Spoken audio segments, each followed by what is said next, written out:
Hey, it's me, MLB. Here's chapter 102 of Rapid Fate Online, and this one is titled Practicing Lines. Back in his room at home, Tamaki took the rings out and held them up to look at them. They were identical to the ones that you wore in-game as husband and wife. I need to practice what to say, he thought, looking around for something in his room to make pretend that it was you so he could practice his lines.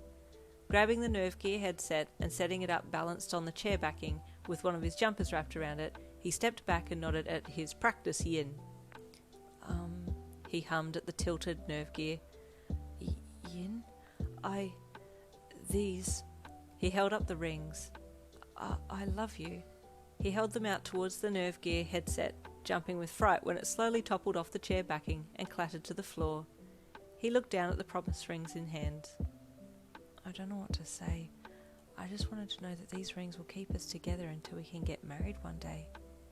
He very gently picked up the Nerve Gear set and sat it down on the chair, then smiled and placed the rings safely on the desk before getting into bed. Sunday morning you and Tamaki picked a time to meet, and then you got ready to see him. Your heart was being pulled apart, half excited to see Tamaki and the other half watching the time and wondering how your bestie was going. You knew what time she was due to leave the country, and you kept thinking about where she could be at that point, wondering if she was upset or crying. As you stood there spacing out, you heard your phone ding in your pocket and pulled it out. Just chillin' in the lounge area, thing McDing, you know how it is, Bestie sent. Chillin' like a villain, you sent back to her. Is there any other way to chill? She replied with the wink emoji. You smiled to yourself. She seemed to be okay. You catching up with your boo, right? She sent. Yeah, just casual chillin', nothing intense. Sure. You huffed with amusement out of your nose and replied with the smirk emoji.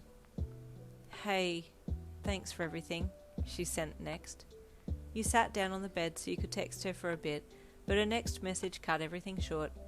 I gotta go now. I'll try and get in touch with you once I'm on the other side. I won't have international roaming on my phone, so I can't send a message right away, but the second I'm able to text you, I will. Don't stress, I'll always be here, you sent back. Be safe, okay? Always, she replied, signing off how she usually did, and you smiled sadly as you closed the messages app and got up off the bed to go and see Tamaki. You were excited to see him, but a part of you was really sad that your best friend for how many years had gone.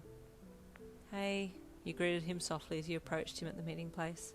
He nodded at you, looking a little more shy and hesitant than usual, but you were a little internally preoccupied with your own sadness that you didn't notice. Bestie left today, you offered as conversation as you fell in step and started walking together. Oh, is she okay? Tamaki asked. I guess, you replied. It's a huge change. It's sad that I might not hear from her for a while, and I can't even play an RFO with her anymore. Tamaki nodded as you walked to the closest cafe. He pushed the door open for you and entered idly, looking down at you as you walked in. Would you like to pick a seat? He asked softly from behind you, hands fiddling with something small and cube-like in his pocket. You nodded and picked the closest table, mind still on your bestie, who was probably preparing to take off right now. Do you think she'll come back? You asked Tamaki, who was still practicing his lines in his head as you both sat down. Oh, who? Bestie, you sighed. Do you think she'll come back? I'm not sure, he replied gently, but if she does, it'll be to see you. You smiled at him a little and looked down at the menu. Ready? You asked him after a while. He was again practicing his lines, and he thought you were asking if he was ready to deliver his lines. I was waiting for when we were outside again so I could pick a nice place, he said with a panicked look on his face, and you looked up at him confused. Sorry? You asked.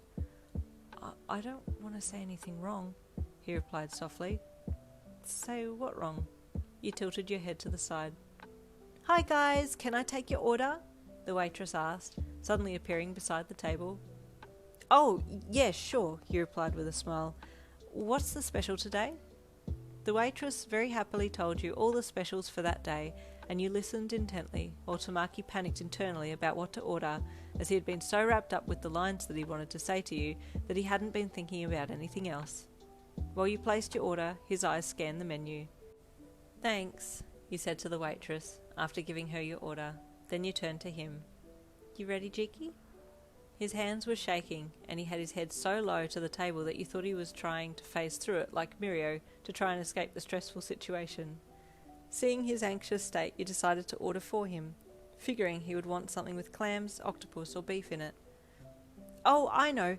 He'll have your beef fry with mushrooms and shallots," you said quickly, looking at him to see if he would react. He just nodded and kept his eyes hidden from behind his fringe, and you smiled. The waitress happily jotted the order down, then turned and walked away to put it through to the kitchen. "Are you okay, Jiki? You're a little more jumpy than usual," you commented, only now just feeling like he wasn't his usual self. "Sorry," he whispered, still clutching the menu. "It's okay," you replied gently, not understanding why he was acting the way he was acting.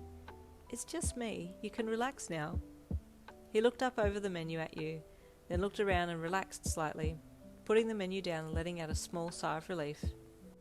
"Where's that Tamajiki and butterfly confidence?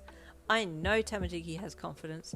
I watched him outrun a giant pterodactyl, Puma Pants-sized giant. You know what? I'm naming it Pants, because we both nearly pooed our pants." And there ends chapter 102. Stay tuned for chapter 103 coming tomorrow.